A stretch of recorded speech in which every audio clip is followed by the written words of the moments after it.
iBuyer, for example, it's perfectly fine. They are giving the consumer what they want. Maybe not what they need, but what they want. They give them convenience. And the danger is where we are with online purchasing, online mortgages. Not everything is probably tight as it should be. I'm not talking legally. However, giving consumers the personal touch, they will always come back to a realtor.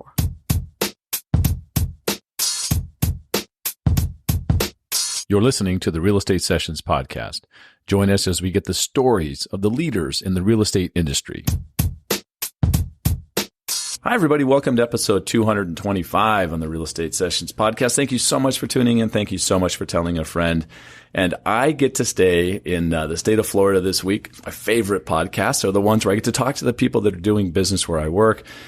And this week is going to be very interesting. I am going to talk to the CEO, the AE of the Royal Palm Coast Realtor Association, Beate Jones. Now, Beate is in this very difficult role. I'm going to say this for her, that when you are working as the CEO of a nonprofit organization, you have different audiences you answer to, and we're going to talk about that. Beate, welcome to the podcast. I'm happy to be here. Thank you. Yeah, thank you so much. And first of all, I notice, I'm going to be very honest, I notice you have an accent. Absolutely. So I'm just going to assume that you might have were not born in the United States? No, I'm not. So where were you born? Where were you raised? I was born in Düsseldorf, Germany. Okay. It is right at the Dutch border or Netherlands border. And grew up there, went to school there, got my degree there, worked there. Actually worked in Italy and Germany. So what, you say you went to school. What was your area of study? Industrial design. Industrial design? I don't hear any marketing or communications. Absolutely. It includes marketing and business administration. All as part of the degree? All as part of the degree. That's awesome. So what was your first job out of school? Out of school was Tiffany's. When you say Tiffany's, I'm thinking like breakfast at Tiffany's? Tiffany's. Breakfast at Tiffany's. So what were you doing for Tiffany's? We actually designed collapsible boxes looking at security for jewelry. And they had to be packed for air freight. Mm-hmm. However, had to be secure enough to display the jewelry. Wow. So you're not talking about packaging that went out to the consumer. Were you talking about shipping? Shipping packaging. Wow. Yes. So that's who even thinks about that? Nobody. Yeah. You're going to tell me nobody. Yeah. So how long were you with Tiffany's? 2 years. Okay. And so, how then do you get to the United States? Because you started working for them in Germany? I worked for them in Germany. Mm-hmm. However, I met someone who was living in Houston.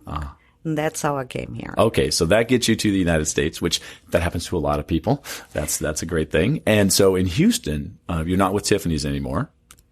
No. Okay, so you have to look for new work. So what do you do next?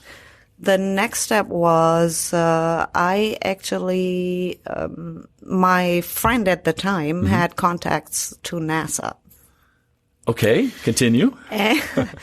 Some of the subcontractors were looking for actual concept designers. Okay. And in this case, it was not design as in boxes or consumer design, consumer products. It was actually design of mechanical parts. Okay. So we learned that too. Okay. We have the whole entire education to do this. So I applied there.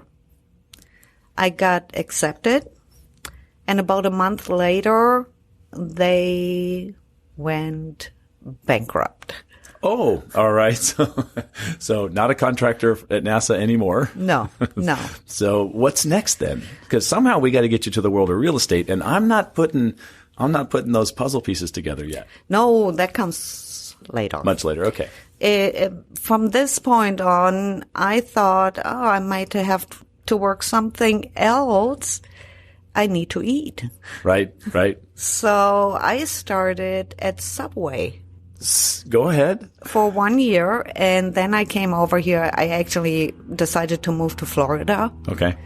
And the industry here in Florida was either hospitality or real estate. Right.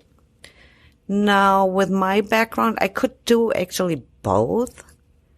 However, I actually applied at this organization here as a receptionist. Wow. So look, this is all brand new to me. This is great. So what year are we talking about here? We're talking 1998. So you've been here since 1998. Yes. You started at the front desk. Mm-hmm. We're talking, this is a mailroom story moving up to the penthouse kind of a story here. Exactly. This is amazing. I want to say that I've interviewed, I think 5 or 6 different, AEs, in the real estate space. And all of them seem to have come like this path where they would start at a little tiny board, maybe with 300 members, and then they would get recruited to a bigger board and recruited to a bigger board. And that kind of makes sense to me, right? That's the natural flow. But for you to really know this area, to really know Royal Palm Coast, I mean, this has got to be a wonderful journey. So let's talk about how that rise occurs. I'm sure. What was your first job after receptionist, and what did they move you into? Professional standards. Okay, professional standards. That's great. And that's very important. And then let's continue that path. What's next? MLS. Okay, paying attention on the MLS stuff and running the MLS board and all that good stuff. What's next? IT. Oh, okay. I love this. First of all, my first thought is, oh my gosh, our CEO used to run IT. This is really good for the IT department. I'm thinking, good. Next. And after that, I actually became the temp CEO. Like an interim CEO. So how long have you been the CEO? When did you take the official position? In 2014. 2014. Wow. I dig this story. One of my questions I wanted to ask you was that the nonprofit world is quite different than the for-profit world. And so you had a little experience in both sides. You've done both sides of that thing. So talk about the major difference for you, right, as a nonprofit CEO. As a nonprofit CEO, operations actually works the same way like for-profits work. Sure. On the operations side, it's not such a difference. You have your budgets, you have your department budgets, you have expenses, you have all this is the same. Mm-hmm. Now you come and have volunteers. Every year you have different volunteers. You have a different board. Mm-hmm. So every year we have to instill the thought that we're still working as a for-profit, however, based on volunteer leadership. Right. And I think so people understand this, that maybe don't grasp this concept. You're hired, right? And your contracts are offered through a volunteer board that like rolls over every year. I mean, there's continuity in the leadership, but the directors and those sorts of things, the people that hire you, are actually the volunteers that you work for. Correct. Yeah. So that's very unique. You have these two constituencies because you have a staff of people here that you are in charge of hiring and training and taking care of. But then you've got this other audience you have to answer to. I guess that's the right way to say that, right? And that's going to be the members of the association. Mm-hmm. Yeah. That's a very unique challenge. It is. However, if you like people, it doesn't matter. Yeah. You somehow always get through. I've talked to, like I said, 5 or 6 different AEs, and I've been an affiliate of probably 10 different associations in my career with Fidelity. But I've been with an affiliate here for 3 years now, and I've got to tell you, I'm very impressed with the steps you've taken. And I have this, of course, I love doing the podcast, and I've been a guest on your podcast, the Royal Palmcast. And I'm blown away by what you've done here on a technology side of things, this studio setup, what you're doing with video and audio, and Jim and Jerry. This is just amazing. Tell me, how did you get to this? Because there are not a lot of associations doing this. Well, first of all, we have to give credit to Jerry and Jim. And naturally, we did a communications audit. Did you have someone from outside come and do that? Yes. Okay, good. And communications audit, do you mean how well is our message getting across to membership? Correct. Okay, so what were those findings like? The findings were below standard to standard, and that's not good enough. Not even close, For right? nobody, it is good enough. Right. Fortunately, our leadership implemented a new strategic plan. It's a very, very good plan. And let me mention Ron Phipps. He actually was our consultant. Wow. Past NAR president. Correct. Wow. Correct. Oh, nice. Mm-hmm. Okay. And our leadership really were open to let's try something else, and allowed us to do this. Right. So thank you to the leadership. That was awesome. Yeah. And so they knew that where we're headed, this stuff was really important. Exactly. Let's talk about volunteerism, how important that is for you, right? Because I think that many of the people I've interviewed on my podcast, realtors, many of the successful ones all have been a volunteer and have done and helped at the local level or the state or the national level. So talk about the importance of the work that these volunteers do for you here. The volunteers are critical to the organization. Without them, we can operate. However, we don't get ideas. We don't get input. We don't get leadership per se. Mm-hmm. Because I'm not there to lead the volunteers. I'm here to implement operations and execute what volunteers are telling us to do. Right. And without their feedback, without their ideas, without their governance, it won't work. Yeah, I think that message has to get out there. I think more realtors need to understand. This is one place one realtor can really make a difference. Exactly. If they want to get involved and they want to share information or if they want to be a part of the process, this is the place to do it. More realtors should be involved. And here is a way for them to get involved and change the industry.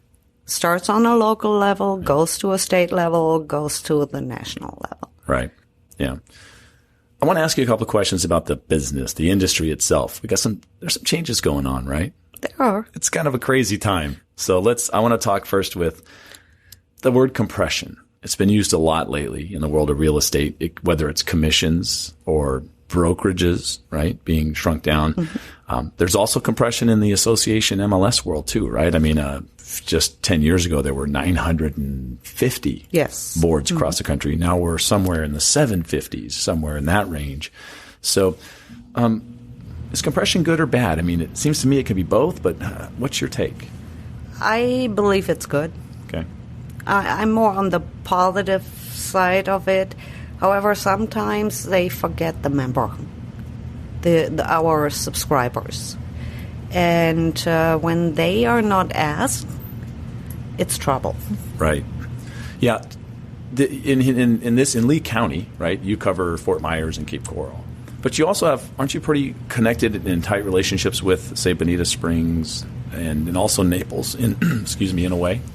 Yes. We all work together. Mm-hmm. NAR has jurisdictions. And we all have our jurisdictions here, like Bonita Springs, Bonita Estero, Naples, Fort Myers, or Royal Palm. Mm-hmm. However, NAR made changes, and the changes that NAR makes, for example, are MLS of choice, board of choice, which for me actually negates jurisdiction. So if a broker decides to be a member here, be a member in Naples, be a member in Miami, and we're talking multiple listing system and association, the members in that particular office can join either MLS. So jurisdiction are not coming into play on the MLS side anymore. Right. So what would be your desire there? What would you love to see? I would love to see one MLS where all members don't have to join other associations. I know I'm going to get burned on the stake for this. Well, look, I mean, I've seen those battles going back to 2005 in Arizona, right? Trying to do a statewide MLS, and the big boards are usually for it, and the smaller boards don't want to do it because they feel like they're going to be overrun. Is that pretty fair? It is. Yeah. However, here in the area, actually, Bonita Estero and Naples and us are on a common platform. So Naples and Bonita Estero, they were very open. We were very open to it. And I believe the volunteer leaders there were forward-thinking. Let's talk about where we're at. We're sitting here in Lee County. And I think it's a very unique area, right? We're recording this episode here in Fort Myers, which is a nice-sized town on the coast. And Cape Coral also is an area that you cover. And I'm going to tell you right now, Cape Coral, I'm not going to call it odd because I've got a lot of people that I work with in Cape Coral, but it is so different from any place I've ever been. First of all, I don't know how many thousands of miles of canals run through there. So, you're not going to take 26th Street over from one place to the other. It just ain't going to happen, right? But also, they don't really have subdivisions over there. Everything's off these units that were built. And as a title guy, and I was trying to find some properties over there, it's a different place. And it's only been around for 50, 60 years, right? Yes, it was incorporated. Yes. So let's talk about some of the issues that you deal with in this area. Obviously, a heavy tourist destination. Talk about some of the key issues that realtors face here. Key issues realtors face. But now, going to our industries down here, naturally, tourism. Right. Tourism, hospitality, real estate. That's it. Right. That's it. Yeah, so there's it's tough to get industry here, is what you're saying. On top of this, we are seasonal. Right. So you see an influx throughout season, and I looked at the numbers. However, I believe we get 100,000, 150,000 more incoming. That'd be in the winter months, right? Correct. Yeah. It could be even more than that. And then everybody deals with traffic. Nobody wants to go over the bridge. I enjoyed the view on the bridge today for at least 10 minutes. I get it. And this is something as I relocated to the Gulf Coast 3 years ago, I had no idea about two words: season and bridges. And you've mentioned them both in this answer, right? Season, don't go anywhere near the coast or the beach in season. And two, people don't like crossing bridges. That is true. Yeah. It is very true. We are here. We have actually. We looked at the numbers too, and we have currently more members in Cape Coral than we have here. Wow.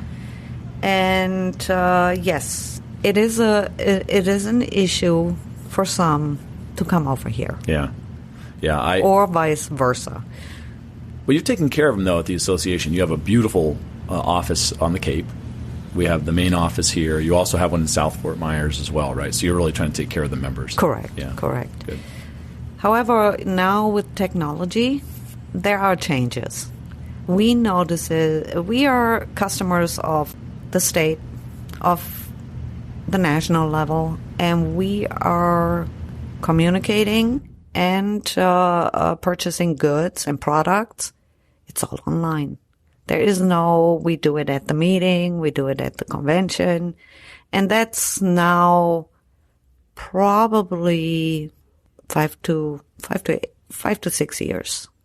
Yeah, the distances that we talk about and bridges crossing, we're not worried about as much. right? Correct. Because I know in this room, I can tell in this studio that we're recording in, you're probably going to be able to shoot live trainings and do all kinds of things and stream stuff out and make it much easier for the members to get information. Mm-hmm. Yeah, Yes. I like that.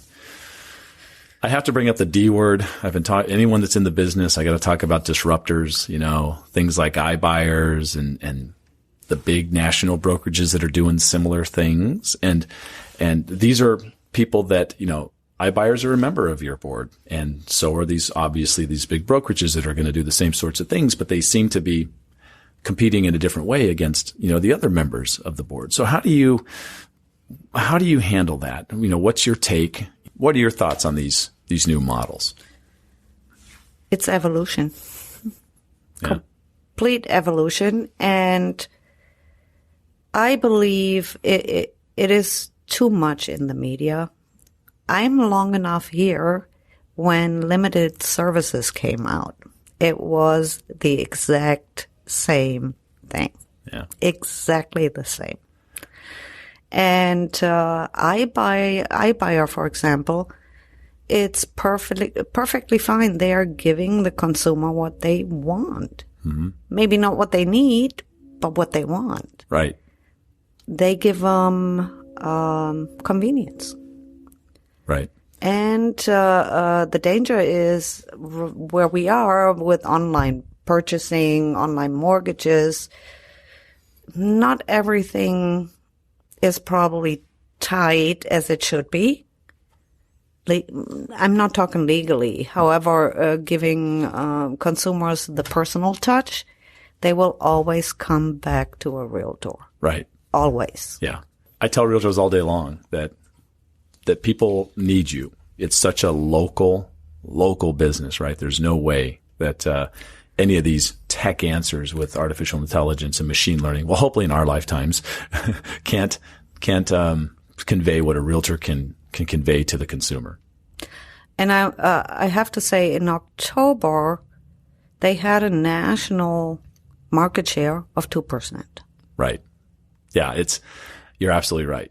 If you go to a town like Phoenix where they grew up and started, maybe it's 6, right? But overall, it's going to be a number. I completely agree with you. Yeah. And I think education's a key, right? And I know that this board does a lot of education. You've actually had me in talking about iBuyers, and I love doing that, right? To let everyone know sometimes certainty and convenience is needed. And now you got a real high-tech solution if you want to be a part of it. You actually have to respect the concept and who came up with it. It's evolution, like I said. Right. And in 3-4 years, there will be something else. Yeah, you mentioned earlier the limited services. There's always been somebody trying to shake up the world, whether it was discounting the commissions or doing something crazy that upset the apple cart. And so far, the realtors have always figured out a way. And they adapt. Yeah, they adapt. That's good. You talked about the strategic plan or the strat plan, and that's an annual event that occurs at every board. And you have a facilitator come in. And I was fortunate enough to have Paula Montefiore, who was the AAR president at the time, bring me in to handle that part of it. Very interesting process to get all those committee members and board directors into that room and try to set up this plan. Talk about that process. The process is you have to have a very good moderator, consultant to help you, guide you through it. Mm. And respect to everybody who does that. It is not easy. And like I said before, I believe I mentioned Ron Phipps was our consultant on the strategic plan, and he made it look easy.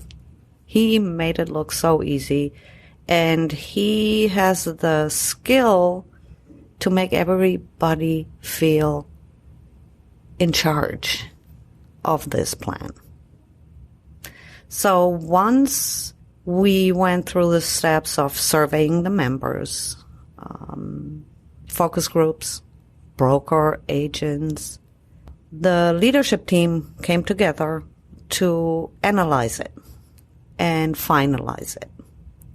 And that was a process of about 3 months, I would say, 3 months. And after that, we had the best plan, strategic plan I've ever seen here. It is absolutely awesome. Yeah. All right, now, that's one thing getting the plan, but implementing the plan, does it create challenges for you as the CEO? Implementing the plan is the biggest challenge. It is more difficult than actually getting it. Right. My experience is there's a motivation. You have a plan. You want to put it in action. And after 6 months of routine work, it's shelved. It's just a routine work. You still do what the strategic plan tells you to do, however, not with the kind of concept and thought you should. Yeah.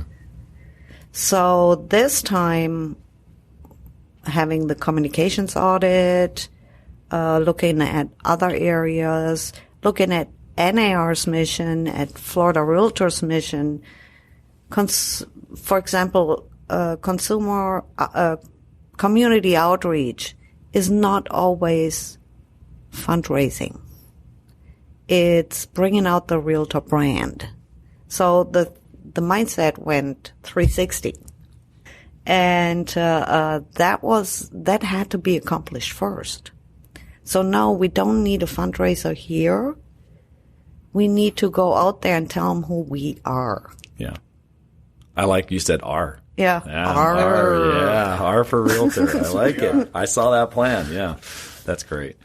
Beate, I've had you here the half hour after your time, and you've got some work to do, I'm sure, today. So I want to ask you the same final question I've asked every guest on the podcast, and that is, if you could give one piece of advice to a new agent, what would it be? Come to me and talk to me. I love that. I love that. So what would you tell them? Somebody sits down and says, Beate, I heard you on the show, and I'm brand new, and so what do I need to do? First, I would try to find out, who are you? Yeah. What is your talent?